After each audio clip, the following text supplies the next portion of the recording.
시간이 흐르고 바쁘게 살다 보면 내가 있는 자리가 어떤 자리고 또 어떤 흐름 가운데 있는지를 잊어버리곤 합니다.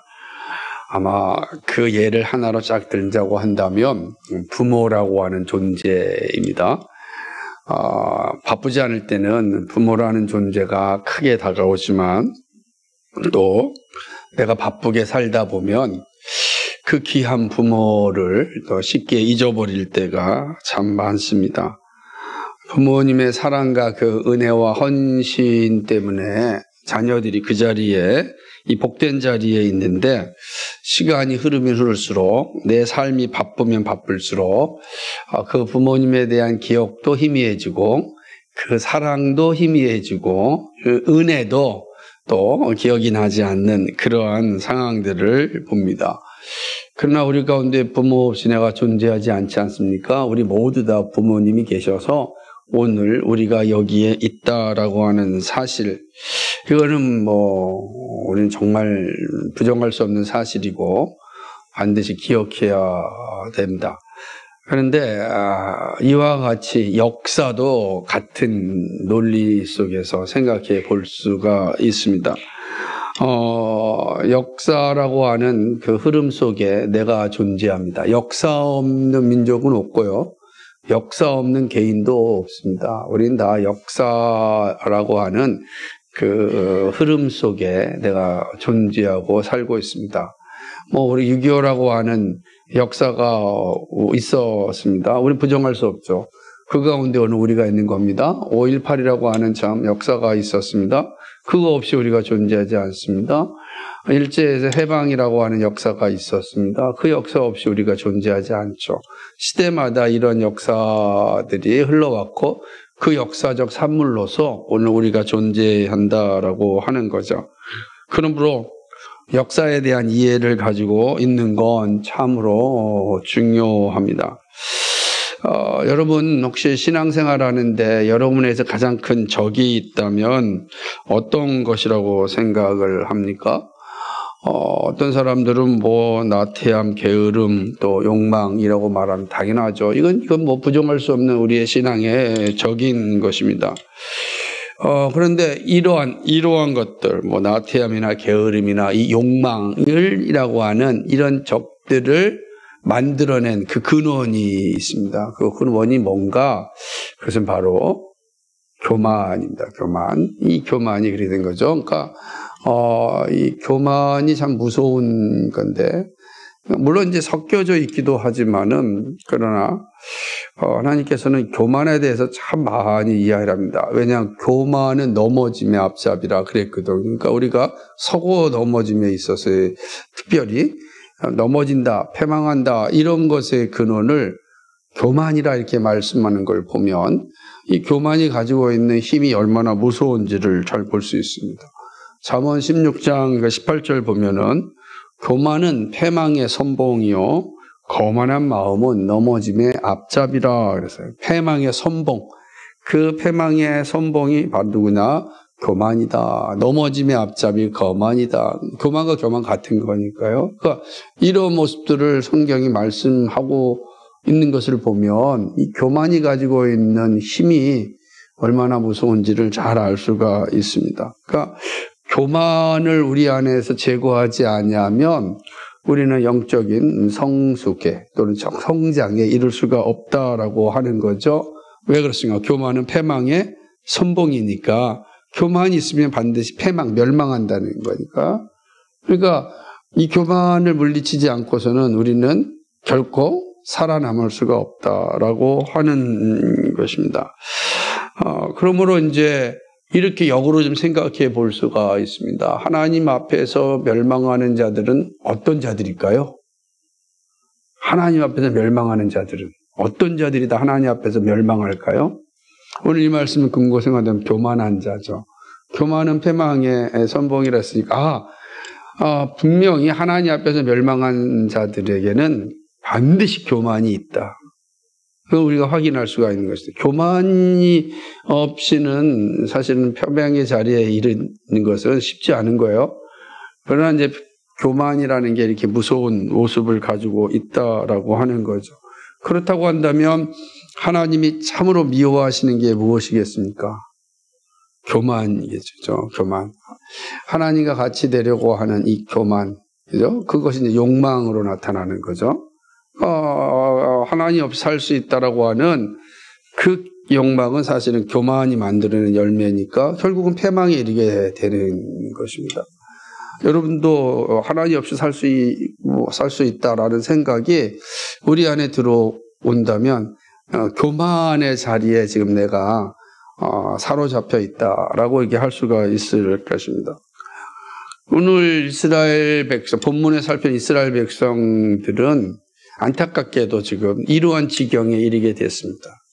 가장 은혜를 기억하고 그리스도 하나님의 사랑을 생각하고 그것 안에서 늘 순종하고 살아가야 될 충분한 민족, 이스라엘 민족인데 지금 오늘 호세아가 말씀을 전하고 있는 여로보암 2세 때 이스라엘 백성들은 하나님 없이도 우리 잘 살 수 있다라고 하는 지경에 이르게 되었습니다.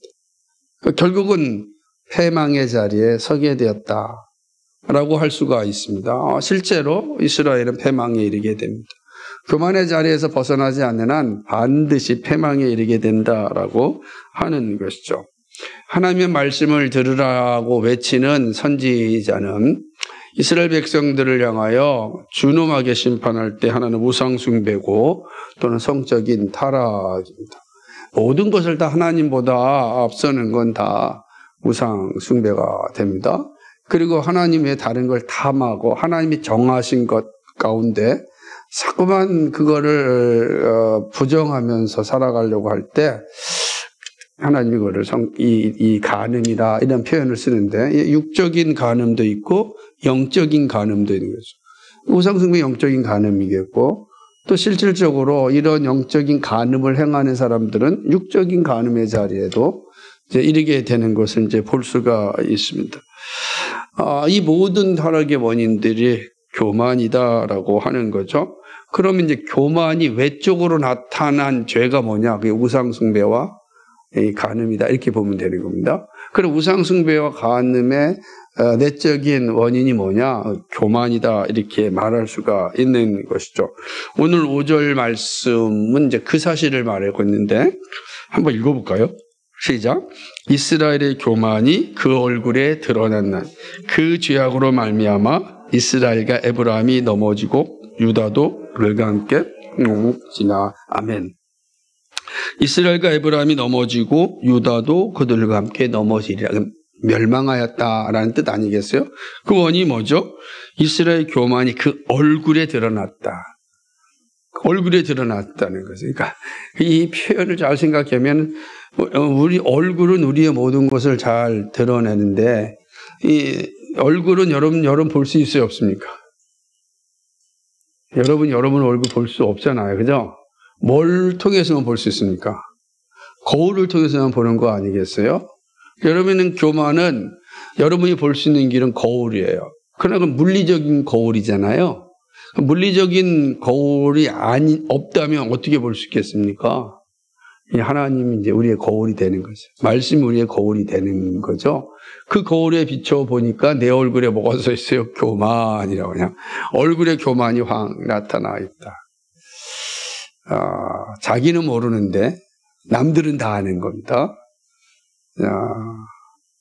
하나님이 다 아신다라고 하는 것을 표현해 주고 있습니다. 교만은 참 눈에 보이지 않습니다. 그죠? 그러나 호세아 선지자는 그 얼굴의 증거를 통하여 교만을 알 수 있다. 이렇게 말씀하는 것입니다. 우리가 예를 들어 드릴 수 있죠. 기분 좋으면 막 웃음이 나오잖아요. 그죠?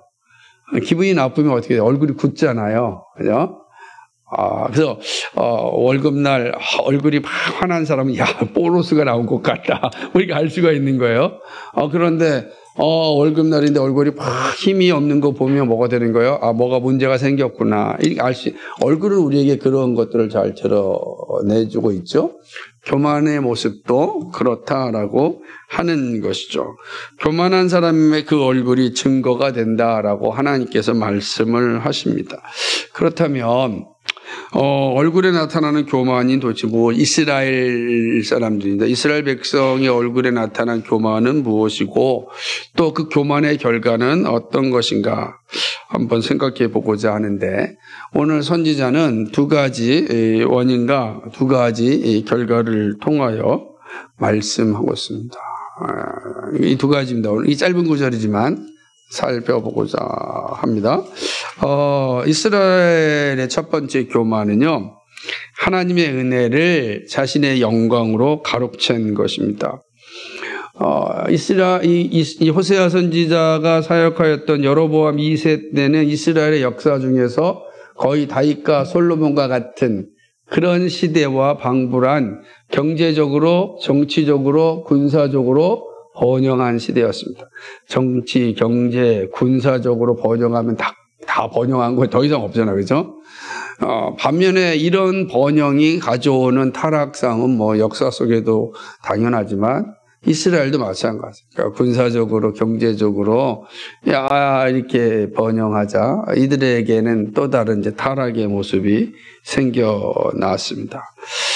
사실은 이스라엘 백성들이 이런 번영을 누리게 된 건 이스라엘 스스로가 얻은 열매가 아니라 하나님께서 지켜주시고 보호하여 주셨습니다.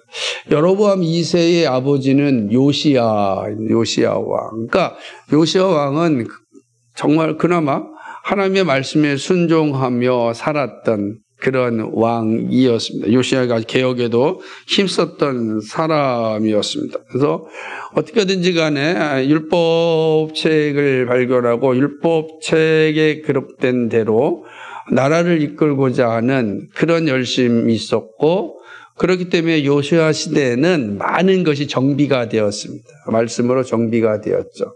그 훌륭한 아버지가 이제 있었는데, 근데 그 아들은 이 여로보암 2세는 이제 이런 측면에서는 그 길을 따라가지 못한 것을 보게 되는 것이죠. 그러니까 사실은 이런 영광을 잘 물려받았던 것은 여로보암 2세의 능력이 아니지 않습니까? 그래서 하나님의 은혜고 하나님의 선물이었다라고 하는 것입니다. 이 주변의 나라들이 이때는 매우 또 약했습니다. 그러니까 주변 국가들이 자기들의 문제로 인하여서 사실은 이렇게 주변을 돌아볼 수 없는 거예요. 그러니까 자기 문제가 너무 힘드니까 다른 나라가 어떻게 될지 그 신경을 못 쓰는 거죠. 그것은 무슨 뜻이냐면 이스라엘 자체가 다른 나라로부터 전쟁의 위협을 받지 않았다라고 하는 겁니다. 그리고 이스라엘은 안정되었기 때문에 무역도 잘 이루어질 수 있는 거죠. 반면에 이제 이스라엘 주변 국가들은 힘들었단 말이에요. 그러니까 자기 문제 해결하느라고 정신이 없었어요. 그러는 사이에 여로보암 2세의 이스라엘은 아주 건강한 그러한 나라를 가지게 되었고, 거의 솔로몬 시대와 같은 그런 영토를 유지할 수 있는 그런 어떤 힘을 이제 가지게 된 겁니다. 그러니까 그때 당시에 전부 다 아주 강력한 군사력과 또 이게 경제력을 가진 그런 시기였다라고 할 수가 있었습니다. 그러니까 문제는 이제 이렇게 이들이 행복한 나라를 살 수 있었던 건 하나님이 지켜주시고 보호하여 주셨기 때문입니다.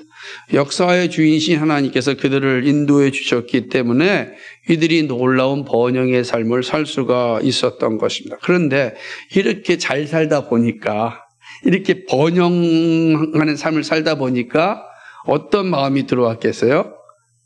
그냥 하나님이 우리를 지켜주셨다라는 마음보다도 역시 우리가 정치를 잘했구나, 경제적인 기획도 잘했구나, 군사적으로도 잘 방비됐구나, 역시 우리의 좋은 지도자들이 결국은 우리를 잘 이끌어줬구나 라고 하는 모든 것이 어디로 가기 시작하냐면 사람에게로 가고 자신에게로 오는 겁니다. 그러니까 우리가 잘했다. 그러니까 그거를 만들어주신 하나님을 우리는 자꾸 망각하는 거죠.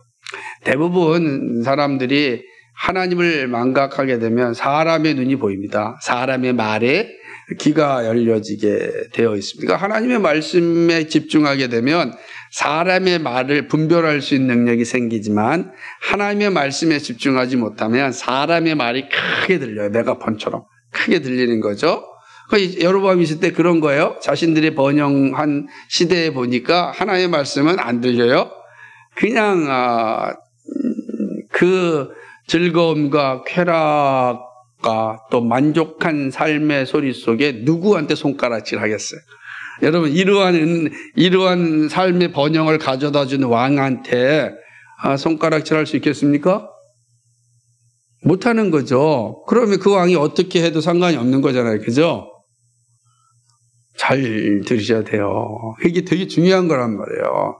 그러니까 이제 이건 하나님이 우리를 이렇게 만들어 주셨다라고 생각하는 것이 아니라 우리가 이 일을 감당하였다라고 하는 것입니다. 하나님이 주셨기에 오늘 우리가 살아갈 수 있다라고 하는 고백이 사라져 버렸습니다. 그러니 어떻게 되겠어요? 하나님을 아는 걸 다 꺼려 하는 거죠. 우리가 이게 내가 준 선물이다라는 소리를 듣기 싫어한 겁니다.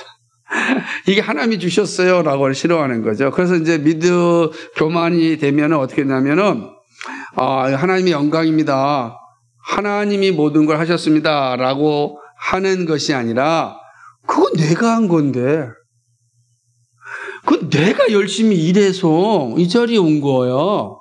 이런 생각이 이제 내 안에 다 있는 거예요. 근데 입으로는 뭐라 그래요? 하나님이 하셨죠? 라고 하는데 사실은 내 쪽에는 어떻게 된 거예요? 그런 마음이 가지고 있어요. 그럼 그게 어디에 나타난다고요? 얼굴에 나타나는 거예요. 다른 사람이 이 고개가 뻣뻣해지는 겁니다. 자기가 가진 걸 자신 있게 행동하는 겁니다.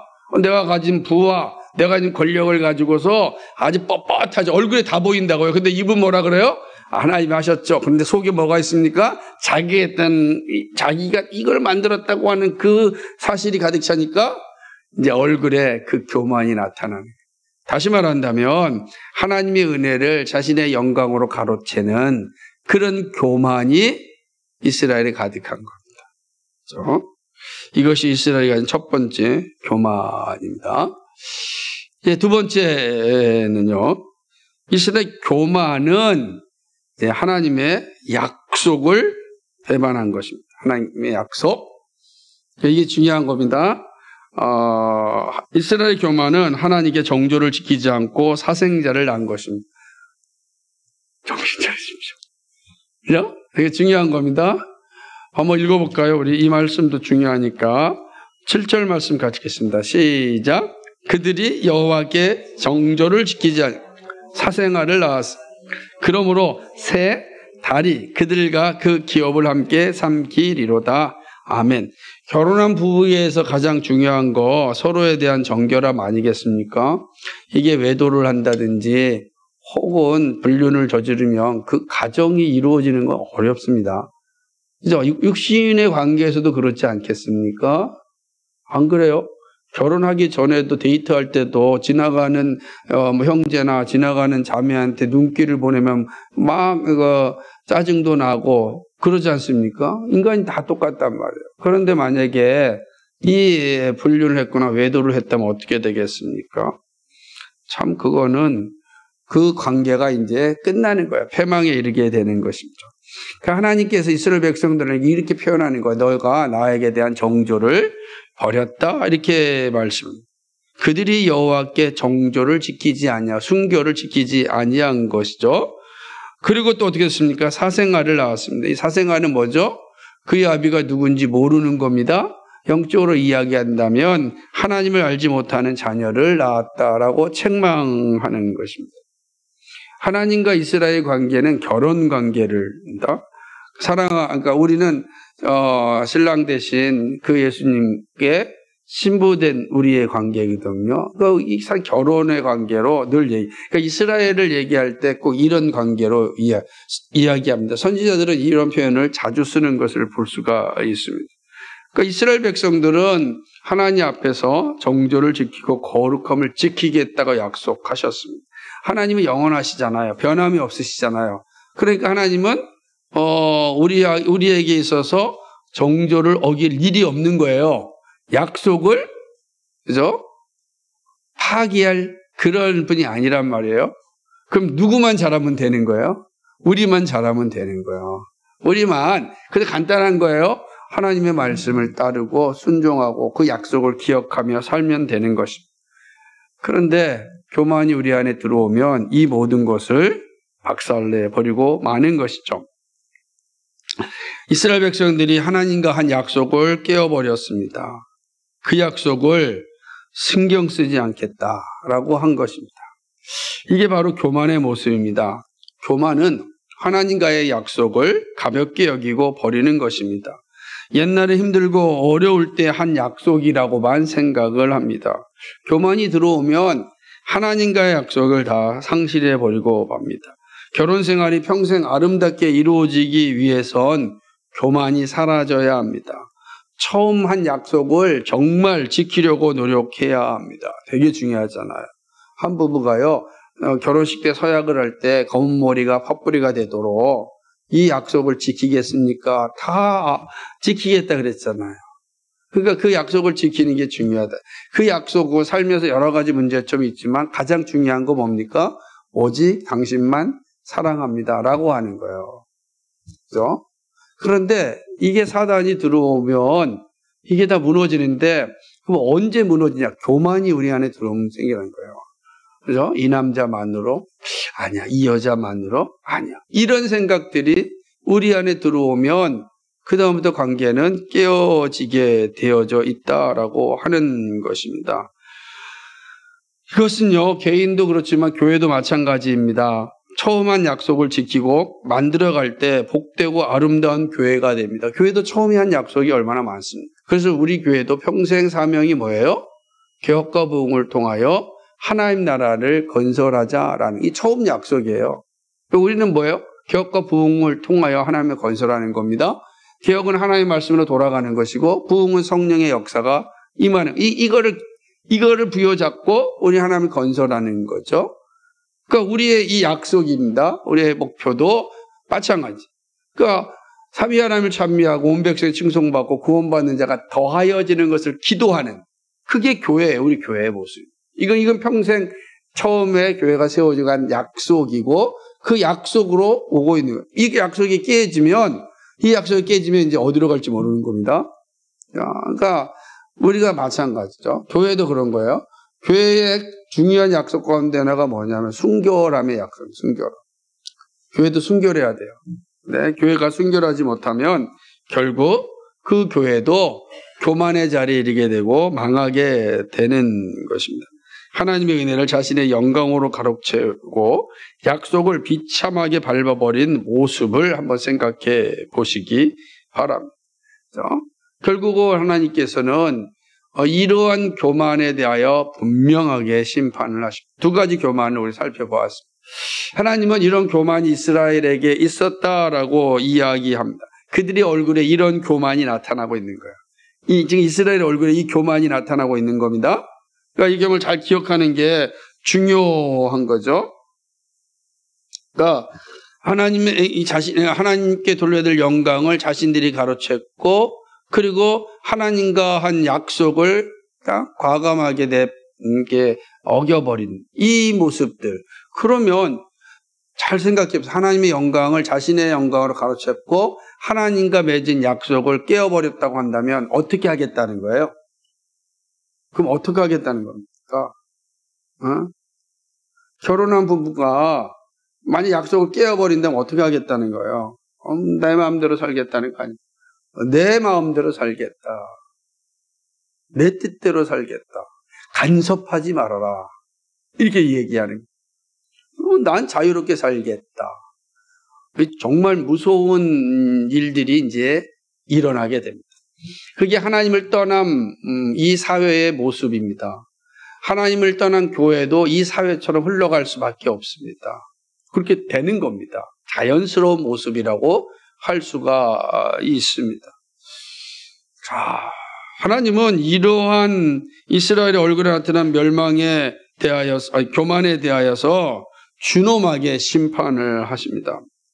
근데 하나님께서 이 이스라엘을 향한 심판 역시 두 가지인데요. 오늘 이 두 가지가 얼마나 무서운가. 첫째는요, 하나님을 만날 수 없다는 것. 교만한 자는 하나님이 만나 주시지 않는다라는 사실입니다. 하나님의 버리심이죠. 그러니까 지금 외적으로 잘 나가는 것이 축복이 아니라 뭐예요? 재앙이라는 것입니다. 6절 한번 읽어볼까요? 시작. 그들이 양떼와 소떼를 끌고 여호와를 찾으러 갈지라도 만나지 못할 것은 이미 그들에게서 떠나셨습니다. 이거죠. 삶이 어려워지고 지치고 두려움이 다가와 심판의 날이 와도 하나님께 나옵니다. 그러지 않게 막 두렵고 힘들고 그러면 심판의 날 하나님께 나와요. 살려달라고. 그런데 하나님을 만날 수 없습니다. 이게 얼마나 끔찍한 일입니다.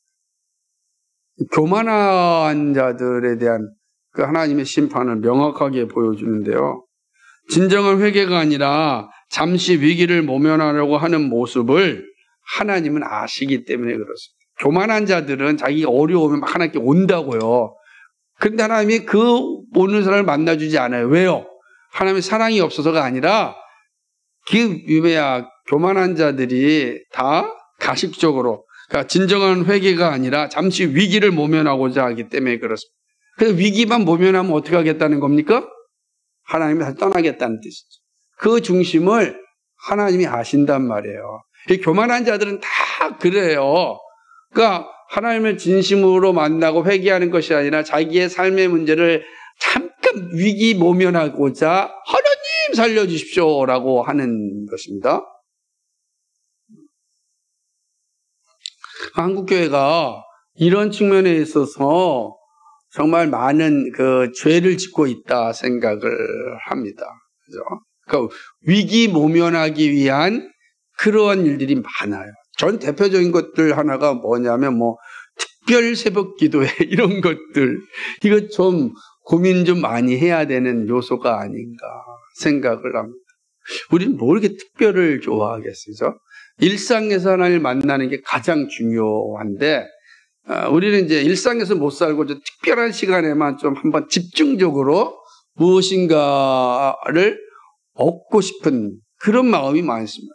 근데 잘 보면 그걸 하나님을 영화롭게 하는 것이 아니라 자신의 욕망을 좀 채우기 위한 도구로서 사용될 때가 종종 있습니다. 교만이다라고 하는 것입니다. 그렇죠?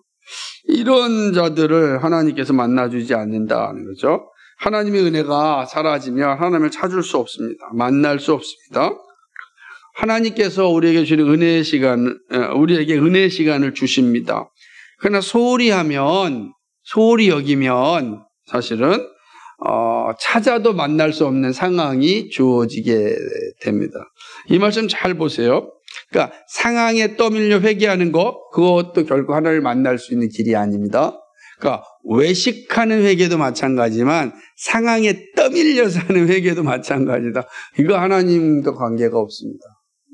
오늘 보면은 양떼와 소떼를 가지고 와도 만나지 않겠다라고 이야기해요. 떼야, 양떼, 소떼. 그러니까 우리가 하나님께 이게 제사를 얘기하는 거예요.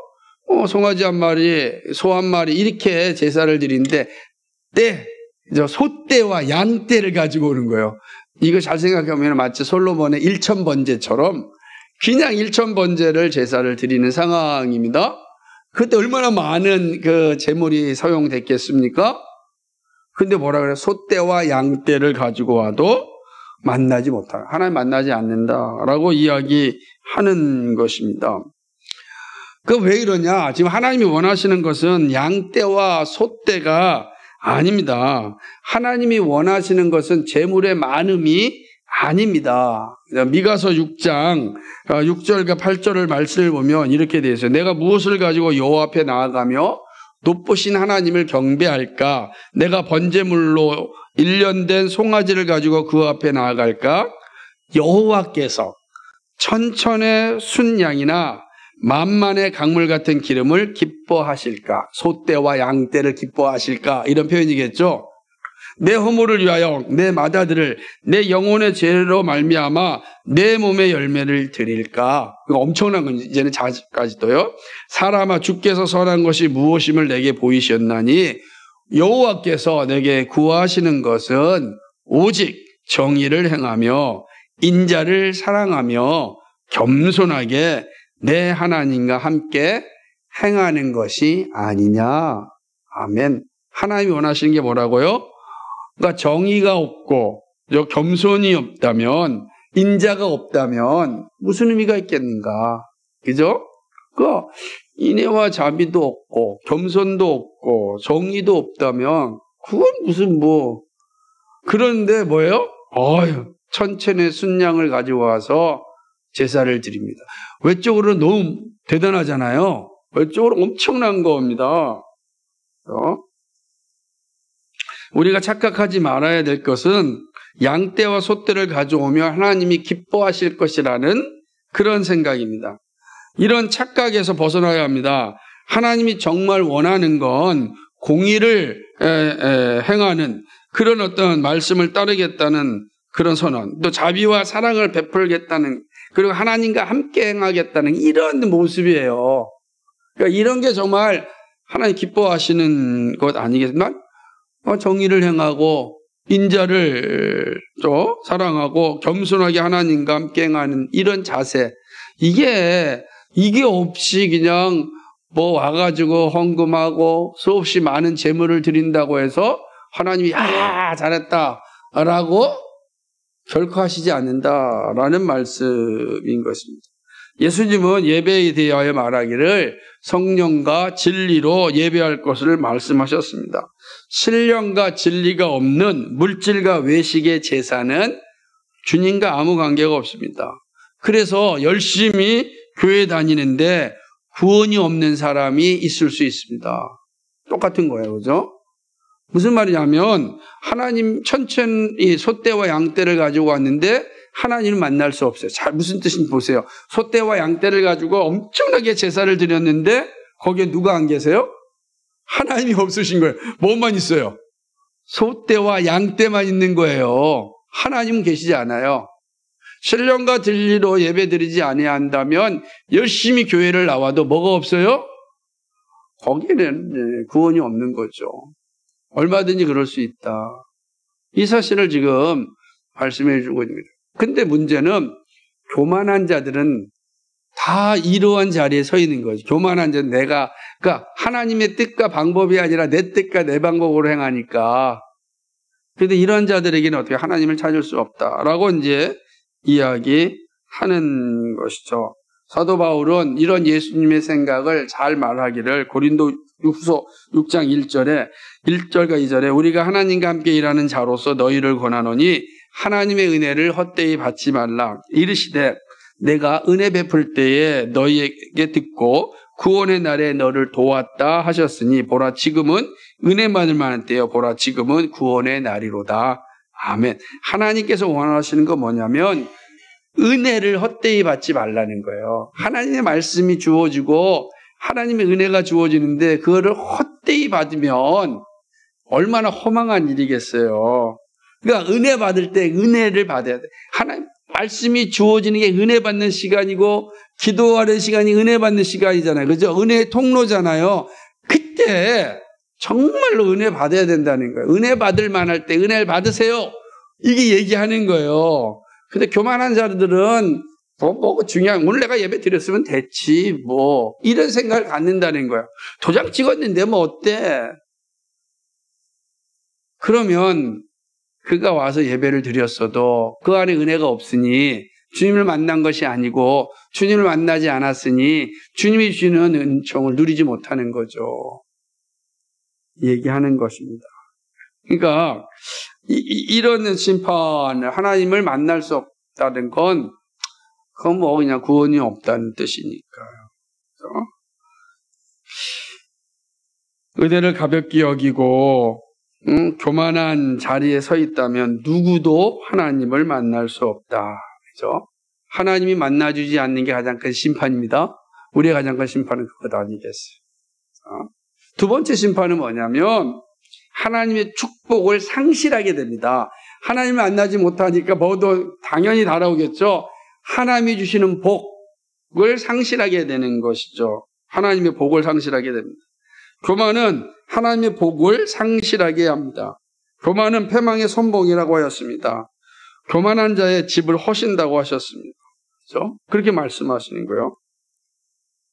사실은 고대나 지금이나 집은 축복의 상징이고 평안의 상징입니다.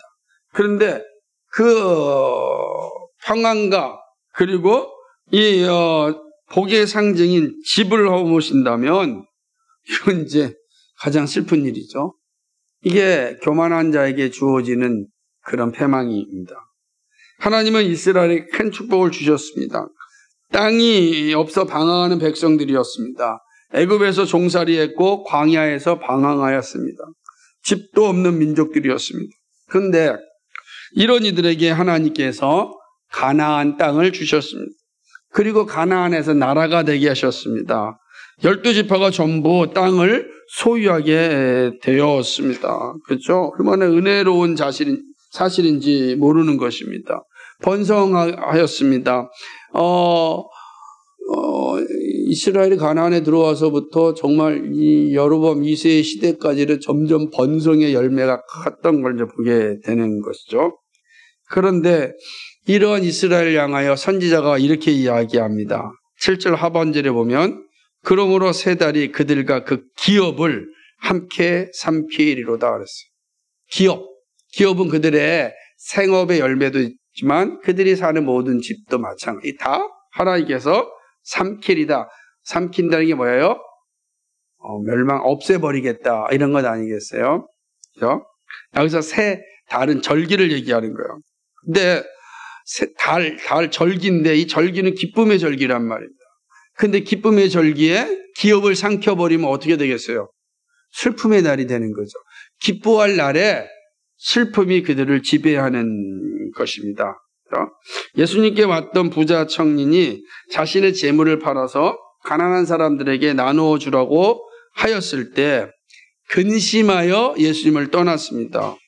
부자 청년은 물질 사랑과 교만함이 너무 컸기 때문에 예수님을 만나지 못했습니다. 그러니까 그 물질 사랑이 크고 물질이 나의 존재를 지금 가치 있게 만들어주었다는 그 교만이 예수님을 만나지 못하게 한 장애물이 된 거예요. 그러니까 하나님 큰 복을 받는 그 장애물이 되어버린 거예요. 복을 받아야 되는데 복을 못 받게 하는 상황이 되어졌다. 그러니까 부자 청년은 아마 그 재물을 가지고 그 살아있는 동안은 행복하게 살았을 겁니다. 그죠? 육신적인 만족을 누리고 살았을 거지 않겠습니까? 돈이 많은 사람들은 그러지 않아요. 부자는 죽어도 3대는 간다 막 이러듯이 엄청난 자기 삶이 있었겠죠. 망해도 죽어도가 아니라. 그런데 생각해 보세요. 그거 죽었을 때 어디 갔겠습니까? 그건 하나님의 심판의 자리에 서겠죠. 영원한 지옥 형벌을 받는 자가 되었습니다. 잠시 이 땅에서 만족을 누릴지 모르겠지만 영원한 심판의 자리에 떨어진 게 그 부자 청년의 슬픔이에요. 슬픔.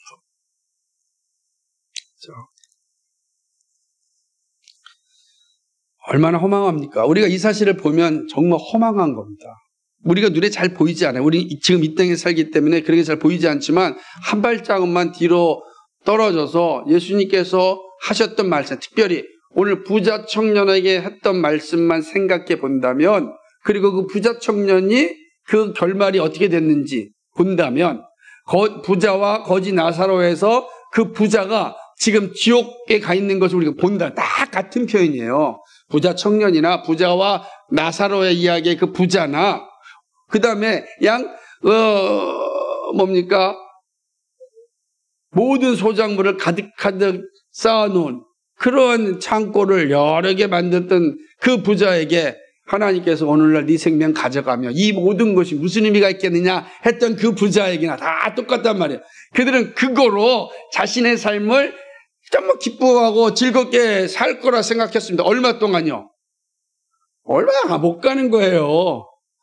기껏 우리 지금의 100세 시대지만 그때는 더 뭐 얼마 되지도 못했단 말이에요. 그 얼마 되지 않는 것 가지고 그냥 만족을 누렸지만 영원한 지옥 형벌 가운데 있잖아요. 그 대표에 보여준 게 부자와 거지 나사로예요. 또 그 부자로 살다가 지옥에 가는 인생을 살 것인지 아니면 하나님의 말씀을 순종하며 이 땅 가운데 믿음으로 사는 것이 어렵고 힘들고 고통스러운 과정이 있을지 모르지만 영원한 하나님의 아브라함의 품, 영원한 하나님의 품에서 안식할 것인지 말씀하시는 거예요. 교만이 그런 겁니다.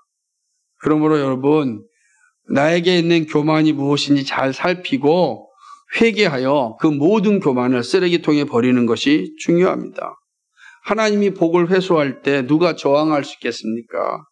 하나님이 가져가기 전에 교만의 자리가 아니라 겸손의 자리에, 말씀 순종의 자리에 있어야 합니다. 그것이 복을 받는 길이거든요. 말씀을 맺겠습니다. 교만은 하나님 앞에 큰 죄악입니다. 그렇죠? 교만이 아니라 우리는 겸손의 삶으로 나와야 합니다. 그런 면에서 늘 우리 자신을 이렇게 살펴볼 필요가 있습니다. 내가 모든 삶이 하나님의 은혜임을 고백하고 있는가? 나의 가정, 직장, 교회, 가족 모든 것이 하나님의 은혜로 이루어졌다고 고백하십니까? 지금 내 직장을 보고 내가 상황을 보면 정말 모든 것이 다른 사람과 비교해 보면 형편이 없는 것 같은데 그래서 감사가 어떻게 나옵니까? 지금 이렇게 삶이 어렵고 힘든데 이런 불평이 여러분을 지배하고 있습니까? 여러분 잘 생각해 보세요. 하나님의 나라는 오늘 살다가 끝나는 게 아니잖아요. 영원히 사는 거잖아요. 그런데 그 하나님께서 우리를 자녀로 삼아주셔서 말씀의 자리에 믿음의 자리에 서게 하고 하나님 나라를 바라볼 수 있는 그런 은혜를 주셨다고요. 그러면 우리가 하나님 앞에 겸손할 때 하나님은 우리에게 놀라운 복을 주신다고 약속하셨으니까 그 약속을 믿고 지금 나에게 있는 자리에서 겸손하면서 최선을 다하여 살아가면 됩니다. 그러면 하나님의 손이 우리를 붙잡아 주시고 우리를 인도해 주십니다. 그러니까 우리는 내 삶의 자리를 불평하거나 혹은 교만하거나 그런 자리에 있어서는 안 되고 겸손하고 하나님께 나의 것들을 다 맡기고 하나님의 인도하심에 우리가 자유할 수 있어야 되는 것입니다. 그렇죠? 하나님의 은혜를 자신의 영광으로 가로채는 그러한 죄를 범해서는 안 됩니다. 시간도 자녀도 모든 것들이 하나님이 은혜를 베풀어 주셔서 주신 것이라고 믿는다면, 그저 확신한다면 언제든지 자신의 영광으로 가로채면 안 돼요. 이 부자 청년이 그저 그 부자가 다 자신의 영광으로 가로챘잖아요. 하나님이 비를 주시지 않았다면, 하나님이 해를 주시지 않았다면 그들이 어떻게 그 열매를 얻을 수 있겠습니까? 그런데 그 비와 해는 저절로 있다고 생각하는 거죠. 여러분 그러지 않습니다. 내가 있는 삶의 환경이 어떠하든지 간에 그곳에 하나님이 은혜를 주셨기 때문에 내가 존재하고 살아가는 겁니다. 하나님이 하셨습니다. 하실 것입니다. 이 확신한 믿음을 가지고 살아가는 것이죠. 그래서 이 교만이 우리에게는 얼마나 나쁘냐, 이게 나쁜 종양과 같은 건데, 그래서 교만은 반드시 제거해야 됩니다. 근데 안타깝게도 교만은 스스로 제거할 수가 없습니다. 그만큼 우리 얼굴인데 어떻게 이게 봐야지 제거하죠. 여러분 얼굴에 뭐가 묻으면 거울 보지 않고는 못 지우잖아요. 교만이 내 얼굴에 있는데 안 보인단 말이에요. 그래서 교만을 잘 못 제거하는 겁니다. 이 교만을 제거하는 길은 성령의 은혜가 있어야만 가능합니다. 교만을 없애는 시작은 주님의 은혜와 약속을 붙잡고 하나님과 동행하는 것입니다. 그런데 이런 성령의 은혜가 임하는 길이 어디예요? 그게 말씀의 자리란 말이에요. 그러니까 말씀이 우리한테 올 때 그 말씀을 부여잡으면 내가 보지 못하는 교만이 보이게 되고 보이게 되면 씻을 수가 있는 거예요. 근데 이 자리에 이르지 않으면 자신이 의가 자기를 지배합니다. 대부분 그래요. 우리가 다 그렇다고요. 그래서 늘 말씀의 자리에 서고 성령의 음성을 들어야 돼요.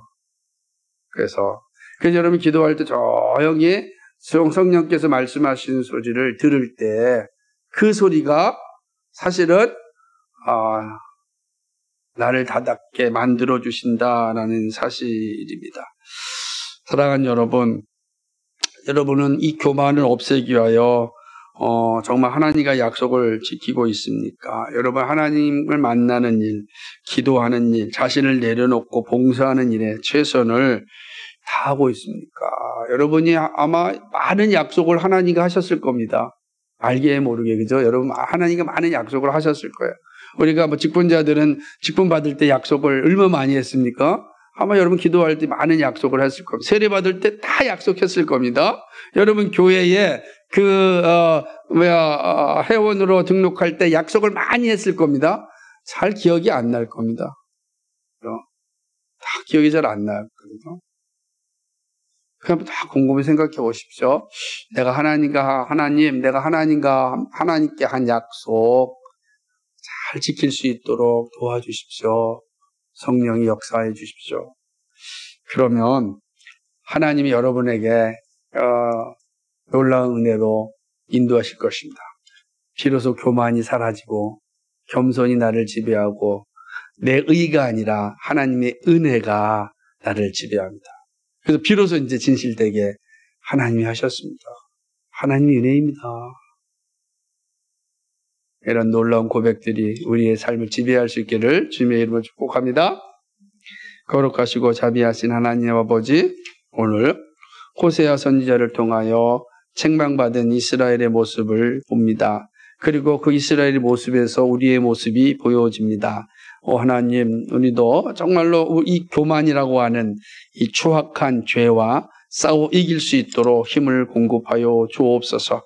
우리의 얼굴에 있는 교만을 우리가 이겨낼 수가 없고 씻을 수가 없습니다. 성령께서 아버지, 우리 이 교만이 볼 수 있도록 하나님 참으로 눈을 주시고 깨달음을 주셔서 우리 안에는 교만을 알게 하시고 그 교만을 씻어내서 과감하게 쓰레기통에 버릴 수 있는 저희들 되게 하여 주옵소서. 그리하여 하나님이 주시는 그 놀라운 복을 아버지 마음껏 누리고 주께 영광 돌리며 살아가는 저희들 되게 하여 주옵소서. 진실로 모든 것이 하나님의 은혜임을 고백할 수 있는 믿음의 사람 되게 하여 주옵소서. 감사합니다. 예수 그리스도의 받들어 기도하옵나이다. 아멘.